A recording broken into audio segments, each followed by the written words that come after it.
how do you get past the constraint of time with ADI? So a lot of times teachers are concerned about, I don't have enough time to teach this way.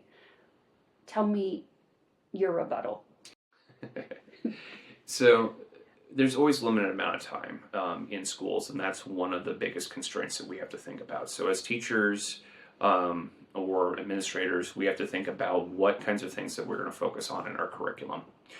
Um, Often school periods then are shaped around 50 minutes, and you will in high school and middle school at least you'll see students 5 times a week for 50 minutes at a time, or maybe you're on block schedule and you'll see them for 60 to 80 minutes 2 or 3 times a week.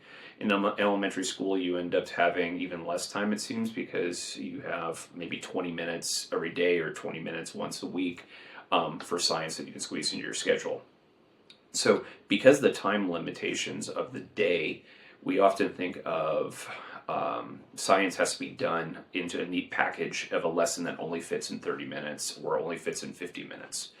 I rather think of lessons as extending of how until you accomplish the objectives of the lesson, so how long ever that takes.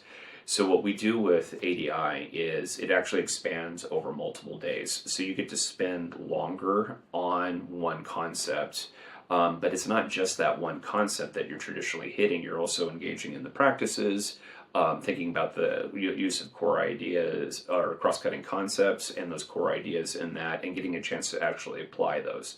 So if you think about if you have multiple learning objectives for an ADI lesson, right? So practices, disciplinary core ideas, English language arts, reading, writing, speaking, and listening. If you have those multiple objectives, and it takes you 5 days to say address 5 objectives, that works out to be at the same amount of time or even better than doing one objective per day. So like say if you have those 5 same objectives and you teach one in isolation each day, you're taking the same amount of time.